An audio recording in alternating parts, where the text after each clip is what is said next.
So hello यूनोमे के दोस्तों।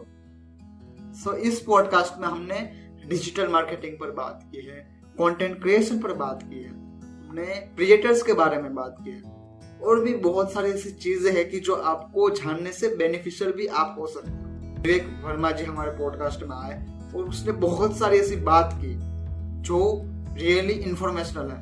अगर आप ये पूरी पॉडकास्ट सुनोगे तो आप ऐसे कंक्लूजन पर पहुंचोगे कि डिजिटल मीडिया कितना बड़ा है, ये इंडस्ट्री कितनी बड़ी है, कंटेंट क्रिएशन कितना मुश्किल है, क्या क्या सिचुएशन हम लोग फेस करते हैं, कैसी मेंटालिटी हो जाती है जब हम ये पॉडकास्ट बनाते हैं, हम कंटेंट क्रिएट करते हैं, हम लोग कैसे कंटेंट क्रिएट करते हैं वो भी हमने बताया है इस पूरी पॉडकास्ट में। इस पूरी पॉडकास्ट को ध्यान से सुनना, ध्यान से देखना, और अगर आप इसको Spotify पे सुन रहे हो तो प्लीज इस पेज को फॉलो कर दीजिए, और अगर आप ये Instagram पर देख रहे हो तो भी इस पेज को फॉलो कर दीजिए। और इस पूरी पॉडकास्ट को बहुत ही अच्छे से सुनिए। Stay tuned.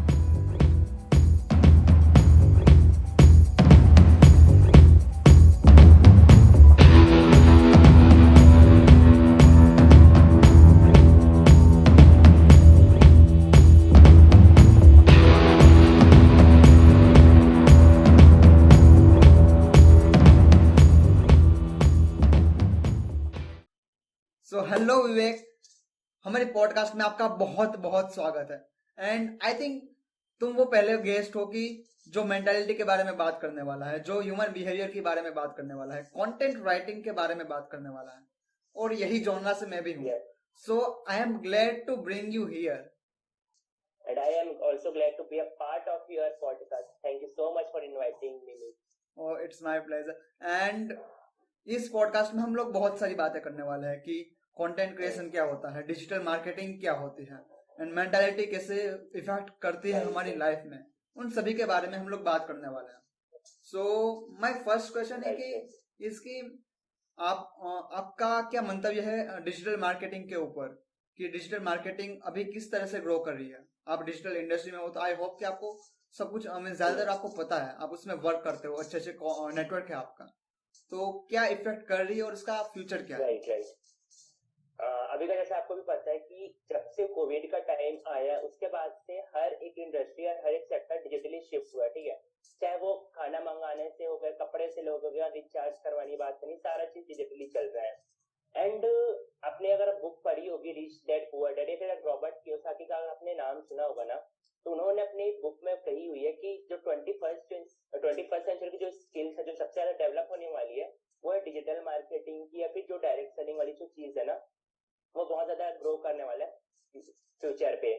तो अगर मैं बोलूँ डिजिटल मार्केटिंग, तो अभी भी ये जो ऐसा जो नाम है ना, लोगों को मैं बोलूँ कि 50-50, मतलब बहुत लोगों को 50% लोगों को पता है इसके बारे में, डिजिटल मार्केटिंग के बारे में, एंड 50% लोगों को नहीं पता है। बट उसमें भी कुछ रेशियो ऐसे हैं कि जिनको पता है तो हवा हवा में। आपको भी पता ही होगा यार कि अगर हम ना कुछ स्टार्ट करते हैं, कुछ नया चीज देखते हैं लोग ना, तो सुनी बातों का बहुत ज्यादा ध्यान दिया जाता है, खासकर इंडिया पे। आपने भले उस चीज का एक्सपीरियंस ना किया हो, बट सुनी बातों पे बहुत ज्यादा विश्वास करते लोग। तो डिजिटल मार्केटिंग अगर मैं बताऊं ना, तो one of the best platform है जिसपे हर एक पर्सन को काम करना चाहिए। इसमें बहुत सारी चीजें आती है, क्योंकि जब आप डिजिटल मार्केटिंग का काम करना चालू करते हो या फिर डिजिटल प्लेटफॉर्म पे काम करना स्टार्ट करते हो, तो पहली चीज जो होती है वो होती है, आप एक तो क्राउड के सामने आते हो, लोगों के सामने आते हो। आपने एक चीज नोटिस किया होगा कि आज के यंगस्टर पे ऐसा बहुत ज्यादा इंट्रोवर्ट वाली चीज, हाँ, आपने सुने होंगे कि हर कोई इंट्रोवर्ट बनता है, कि अपने बायो पे लिखे इंट्रोवर्ट वाला। लोगों को लोगों से बात करना पसंद नहीं आता, मिलना जुलना पसंद नहीं आता है। तो ये सबसे बड़ा वो ड्रॉबैक हो सकता है लाइफ में, कि जब आप ऐसा कुछ हाँ, जब आप कुछ नया चीज चालू करते हो, डिजिटल आते हो ना, डिजिटल वर्ल्ड में आते हो, तो आप लोगों के साथ मिलना स्टार्ट करते हो। उससे क्या होता है, आपकी तो पर्सनैलिटी पे बहुत ज्यादा इफेक्ट पड़ता है। दूसरी चीज होती है एक वे ऑफ कम्युनिकेशन। आपको भी पता है कि आप दिन भर मुंह बंद करके बिना लोगों से बात करते आपका कुछ भी काम नहीं होने वाला है इस पूरे वर्ल्ड में। तो और एक बात करने का तरीका भी होता है कि आप कैसे रिलेट करते हो, कैसे लोगों के साथ एडजस्ट करते हो अपने मार्केट के अंदर, अपने नियर बाई प्लेसेस में। तो वो आपका बहुत ज्यादा डेवलप होता है, कम्युनिकेशन स्किल। और एक तो होती है पब्लिक स्पीकिंग स्किल, जो कि आज के टाइम पे मैं बोलूँ तो सबसे इम्पोर्टेंट स्किल है। और इसको ज्यादातर इन्फ्लुएंसर्स हो गए, जो बड़े बड़े पॉडकास्टर्स हो गए, जो डिजिटल मार्केटिंग करते हैं, हर कोई से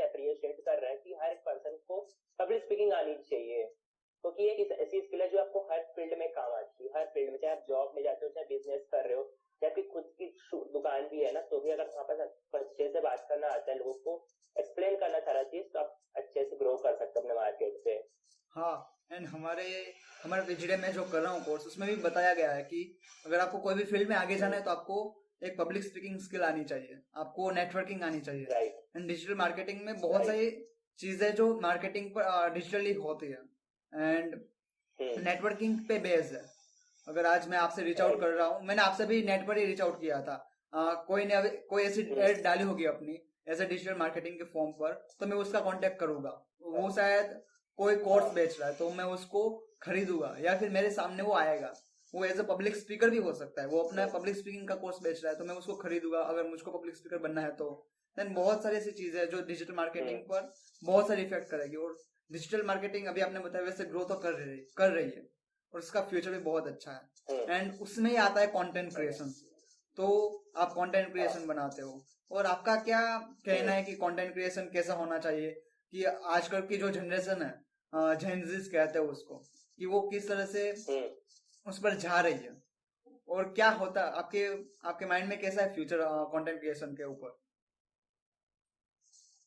देखो, अगर पर्टिकुलर मैं कंटेंट क्रिएशन की बात करूं तो ये भी बहुत ज्यादा एंड बहुत अच्छी तरीके से ग्रो कर रहा है, ग्रोइंग भी है एंड बहुत ज्यादा टॉप पे भी आने वाली है।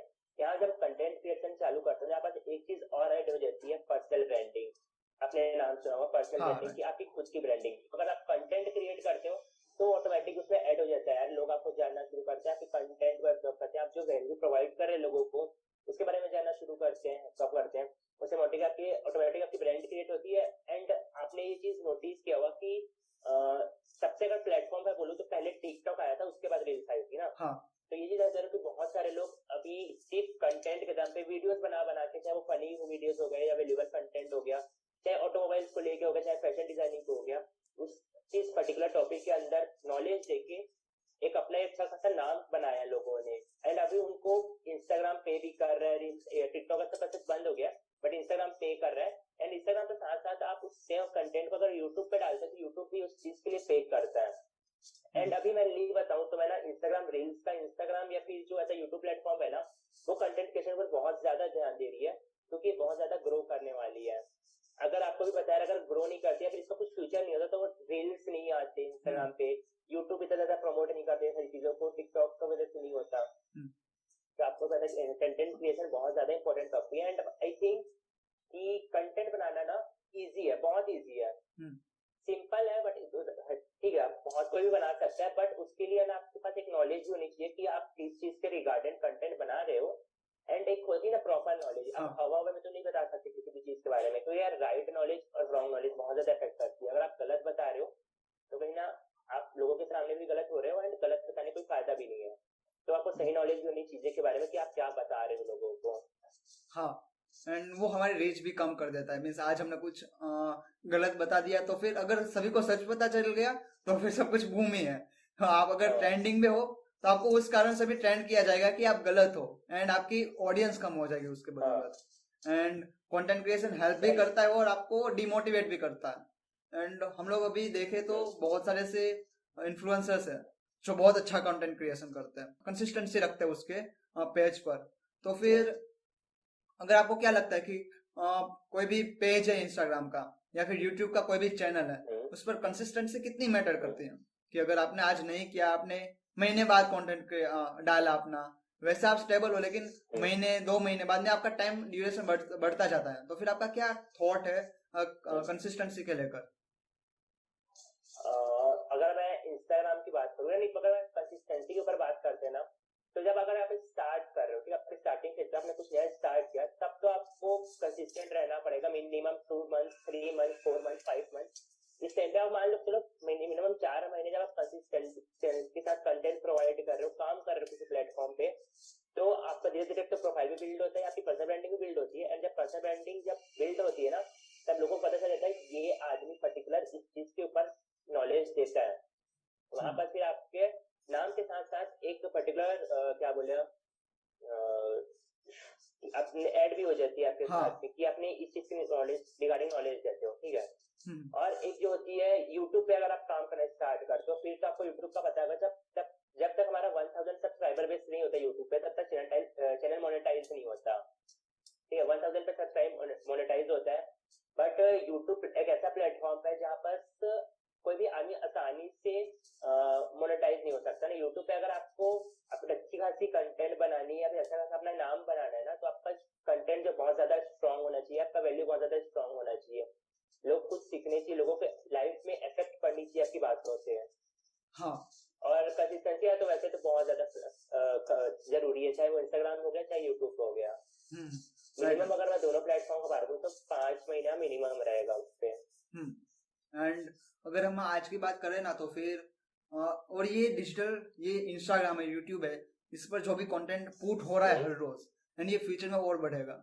हम लोग ये देख रहे हैं कि टिकटॉक है, हम लोग 15 सेकंड का वीडियो देखते हैं और बाद में सब लोग देखते हैं। इंस्टाग्राम पर हम पोस्ट करते हैं 2-3 मिनट की, यूट्यूब पे पूरा वीडियो डालते हैं 18-20 मिनट का, एंड बाद में पॉडकास्ट हम सुनते हैं। और यही एक साइकिल है।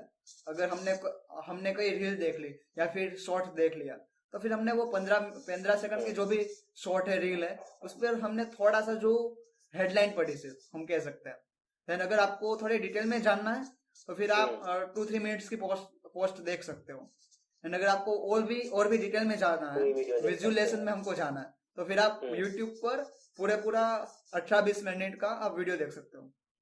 एंड अगर आपको और भी डिटेल में जाना है और भी स्पेशलाइज्ड पर्सन से आपको सुनना है, तो आप पॉडकास्ट सुनोगे। और यही जो इवोल्यूशन हो रहा है डिजिटल मीडिया का, वो बहुत ही आगे जाकर बहुत ही फ्यूचर इसका अच्छा है। और हम इसी पॉडकास्ट की बात कर रहे हैं कि जो हम आज कर रहे हैं, जो इंडिया में भी बहुत देर के बाद आया है, यूएस में, यूके में बहुत कई सालों से चल रहा है, और इंडिया में भी वो ग्रो कर रहा है, राइट। देन आपका क्या मंतव्य है कि पॉडकास्ट अभी कितना दूर जाएगा और हम कितना कैपेबल हो सकते हैं पॉडकास्ट के जरिए? देखो, जैसे आपने खुद ही बताया कि पॉडकास्ट अभी इंडिया में स्टार्ट हो रहा है, एंड बाकी अदर जो कंट्रीज है, फॉरेन कंट्रीज है, ऑटोमेटिक वहां पॉडकास्ट का चल रहा है, ठीक है, ट्रेंड चल रहा है, लोग पॉडकास्ट में ज्यादा ध्यान देते हैं। तो इंडिया पे अगर बोला जाए तो एक होता है ना कि एक टाइम के लिए एक ट्रेंड चलता है, तो अभी जो इंडिया में चल रहा है ना, वो वीडियो का चल रहा है मार्केट, कि लोग वीडियो के थ्रू नॉलेज गेन कर रहे हैं, वीडियो के थ्रू कुछ सीख रहे हैं। अभी धीरे धीरे कैसे पॉडकास्ट का चालू हो रहा है, पॉडकास्ट अभी लोग सुनना स्टार्ट कर रहे हैं, क्योंकि बहुत सारी जनरेशन स्टूडेंट्स ऐसे हैं जो कि पॉडकास्ट सुनना पसंद करते हैं, पॉडकास्ट बनाना पसंद करते हैं, जैसे कि आप भी बनाते हो। अच्छा, बहुत सारे इन्फ्लुएंसर हैं जो पॉडकास्ट के दम पे बहुत अच्छा खासा ग्रो कर रहे हैं।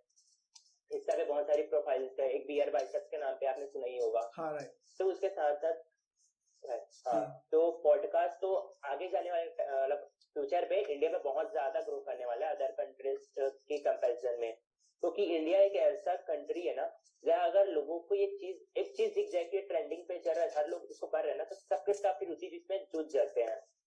हर कोई ट्राई करता है कि मैं भी ट्राई करता हूँ, मैं भी ट्राई करता हूँ, और ऐसे ही करके पर्टिकुलर चीज फिर वायरल होती चली जाती है। हाँ, तो पॉडकास्ट का बहुत अच्छा स्कोप है फ्यूचर में अगर आप स्टार्ट करते हो अभी के टाइम पे तो। राइट। एंड अभी भी इन्फ्लुएंसर से सीख कर सभी लोग आए हैं। मैं भी, जैसे आपने बियर बाइसेप्स का बताया, मैं भी उससे बहुत इंस्पायर्ड हूँ। सो उसी को देखकर और मैंने इंडस्ट्री को भी देखकर और मेरे पैशन को भी देखकर मैंने ये सोचा था कि मुझको भी पॉडकास्ट शुरू करना चाहिए। एंड मैं अभी तक सोलो पॉडकास्ट करता था, लेकिन अभी मैं डुओ पॉडकास्ट में आगे बढ़ रहा हूँ। देन एम क्लियर है, लेकिन आपको कंसिस्टेंट रहना पड़ेगा। आपका पेज है, आपकी चैनल है, तो आपको कंसिस्टेंट रहना पड़ेगा 100%। और किसी को लगता है कि ये मजा आ जाएगा, मीन्स 1 मंथ में ग्रो हो गए एंड पब्लिक स्पीकिंग कर ली, थोड़े बहुत कंटेंट हमने पुट कर दिए, पैसा आना शुरू हो जाएगा, ऐसा कुछ नहीं है। देन हम लोग, मैं भी 1 ईयर से ये सब कुछ कर रहा हूँ, लेकिन मनी की बात अलग है, लेकिन जो एक्सपीरियंस हमको मिलता है, that is the big thing. मैंने आपसे बात की, मैंने बहुत ऐसे बड़े बड़े इन्फ्लुएंसर्स से बात की जो मेरे नेटवर्क में है, उन सभी से कुछ ना कुछ एक्सपीरियंस होता है, और वही एक्सपीरियंस हम लोग पॉडकास्ट के थ्रू सुनते हैं। एंड ये इन्फ्लुएंसर, आपके कौन से इन्फ्लुएंसर्स है, यूट्यूब की कौन से ऐसे इन्फ्लुएंसर्स है, या फिर आपके रियल लाइफ के भी, कि जो आपको डिजिटल मार्केटिंग में हेल्प करते हैं, आपको कंटेंट क्रिएशन करने में हेल्प करते हैं? मैं तो पर्सनली जो फॉलो करता हूँ, जो मेरे लीडर हैं जिनको मैं सुनता हूँ, उनका नाम है आशुतोष प्रतिहार। उनसे सीख के मैं बहुत ज्यादा इंस्पायर हुआ हूँ। कि अगर मैं बताऊँ ना, अपनी स्टोरी बताऊँ, तो एक टाइम होता है ना जब बहुत ज्यादा इंसान डाउन हो जाता है, जब उसका कुछ अगर किसी चीज में मन नहीं लगता है, उसका काम नहीं चलता, तो इंसान को लगता है कि यार रिजल्ट नहीं मिल रहा है, छोड़ रहने देते हैं, और वो अपने कंफर्टेबल जोन पे आ जाता है। तो एक टाइम मेरा भी आया था जब मैं कंफर्टेबल जोन पे चले गया था, मुझे ऐसा लग रहा था कि मुझसे कुछ नहीं हो पा रहा है, कुछ काम नहीं हो पा रहा है। उस टाइम पे मुझे सर के बारे में पता था तो सर के बारे में, बट मैं उससे ज्यादा नहीं देखता था। फिर मैंने उन्होंने एक वीडियो देखा, एक सेशन अटेंड किया उनका, जिस पर सर ने सारी चीजें अच्छे से एक्सप्लेन की थी कि आप एक रियल वर्ल्ड में कैसे सर्वाइव कर सकते हो, कैसे किस चीज के ऊपर अगर आप काम करते हो तो आपकी अर्निंग्स होगी। बेसिकली अर्निंग के लिए हर कोई जी रहा है, ठीक है, तो अर्निंग के लिए आप कैसे कर सकते हो, अर्निंग के साथ साथ जो एक बोलते हैं ना personal development, personality development, personal skills development, उसके ऊपर आप कैसे ध्यान दे सकते हो, कैसे आप बहुत अच्छा अगर काम स्टार्ट करते हो तो फ्यूचर में बहुत ज्यादा कैसे ग्रो ले सकते हो। तो उनको देखकर तो मैं बहुत ज्यादा इंस्पायर हुआ, प्लस उनकी एक जर्नी वो बहुत ज्यादा हिट करने वाली थी। उन्होंने कैसे मतलब एक 500 की नौकरी करते थे वो इंसान, 500 की नौकरी से स्टार्ट करके 3 से 4 साल के अंदर अभी के टाइम पे वो बोलूँ तो करोड़ों की उनकी खुद की कंपनी स्टार्ट कर चुकी है। उनकी खुद की कंपनी जिन्होंने सिर्फ 8 महीने पे 2 करोड़ की टर्नओवर को क्रॉस कर लिया है। तो एक जर्नी भी बहुत ज्यादा रोल प्ले करती है अगर आपकी लाइफ में, अगर आप रिलेट करते हो सारी चीजों से। तो मुझे बहुत ज्यादा इंस्पायर किया था सर ने। बहुत सारी यूट्यूब वीडियो पे, उनकी यूट्यूब की चैनल आती है प्रतिहार्स नाम पे, ऑलमोस्ट 2.5 लाख की सब्सक्राइबर बेस है उनको। वो भी लोगों की लाइफ में डेली वैल्यू ऐड करते रहता है, वो परसिस्टेंट है अपने काम को लेके। वाह वाह, सर के बारे में इतना ही था। वाह। लेकिन हमने वैल्यू एडिंग की बात की, तो फिर आप ये भी बता दीजिए कि ह्यूमन मेंटालिटी कैसी है, कि कंटेंट पुट कैसे करते हैं लोग ऑब्जर्वेशन से, और कौन से ऐसे सोर्सेस है कि जिससे वो कंटेंट पुट करते हैं। अगर मैं इस चीज के बारे में बात करूँ ना, तो कंटेंट लोगों को देखना ज्यादा पसंद है बजाय बनाने के। आपको पता है ये चीज। हाँ, तो लेकिन पॉइंट वही बताता है, जो बनाता है वो खेल जाता है और जो देखता है वो सिर्फ देखते ही रह जाता है, ठीक है। और लोगों की मेंटेलिटी ये है ना कि और अब जब स्टार्ट करो, ठीक है, आप जब इनिशियल बेसिस पे स्टार्ट करोगे सारी चीज, तो हर कोई आपको नेगेटिव करेगा, ये बोलेगा कि यार ये सब काम नहीं चलते हैं, या फिर आप गलत कर रहे हो, इस सब का कोई फायदा नहीं है। आपके जो आसपास के और खासकर जो आपके रिलेटिव रहते हैं, फ्रेंड्स रहते हैं, जो आपका फ्रेंड सर्कल रहता है ना, वही आपको ज्यादातर नेगेटिव करता है। हाँ। बट उस टाइम पे आपका एक स्ट्रॉन्ग वाई होना चाहिए, आपका एक स्ट्रॉन्ग डिसीजन होना चाहिए कि मैं कर सकता हूँ, एंड मुझे पता है कि अगर मैं इस चीज को करता हूँ तो मैं कहाँ तक जा सकता हूँ। तो अगर आप उस चीज पे लगे हुए हो, आप फिर जब आप अचीवमेंट कर लेते हो, जब आप सक्सेस हो जाते हो ना अपने प्रॉपर फील्ड पे, फिर वही सेम लोग वापस से आते हैं और आपको कहेंगे यार आपका तो किस्मत से लग गया, या आप हाँ। तो बड़ा आदमी बन गया, हमें ध्यान ही नहीं देता है। हाँ, होता है। And I am agree to you कि बहुत कुछ ऐसी चेंजेस हो जाते हैं कि जब अगर आप फेमस हो जाते हो, फेमस एंड अगर आप बड़े आदमी बन जाते हो, एंड ऐसा 100% होता है, बिकॉज के आपके पास पैसा आ जाता है, आपके पास फेम आ जाता है, आपके पास अच्छा नेटवर्क आ जाता है, और वो लोग भी उसका फायदा उठाना चाहते हैं। Then that is the normal thing कि होता है, हम सब में होता है। लेकिन आपने बोला वैसे कि सभी को अच्छा लगता है देखना, करना कोई नहीं चाहता, वैसा ही बाद में जेलसी आ जाती है, बहुत कुछ आ जाता है। एंड बहुत सारी ऐसी चीजें जो हमारे लाइफ में इफेक्ट करेगी अगर हम कंटेंट क्रिएशन करते हैं, डिजिटल मार्केटिंग करते हैं। एंड हम लोग इंस्टाग्राम बहुत चलाते हैं, यूट्यूब बहुत चलाते हैं, देन हम उसी इन्फ्लुएंसर्स को हम फॉलो करते हैं कि जो हमारी लाइफ में कोई वैल्यू ऐड करता हो। आपने बताया आशुतोष परिहार, मैंने भी बताया means BeerBiceps, Raj Shamani, this all are the legends. Means उसको खुद की लाइफ में जो भी एक्सपीरियंस हुआ है वो दूसरों की लाइफ में भी दिखाना है कि कैसे वो डील कर सकते हैं उस सिचुएशंस में। और बहुत सारे ऐसी फेलियर्स के बारे में भी बातें करते हैं लोग कि अगर आपकी लाइफ में फेलियर आ गया तो फिर आप क्या कर सकते हो। तो आपका क्या थॉट है कि फेलियर्स के बारे में? देखो, अगर बोला जाए ना तो लोग ऐसा देखते हैं कि यार फेलियर इस साइड है और सक्सेस इस साइड है, बट अगर मैं कहूँ ना तो फेलियर एक पार्ट होता है सक्सेस का, ठीक है। जब आप चलते हो ना तो आप एक बार फेल होते हो, और फेलियर का मीन्स क्या होता है, first attempt in learning, right.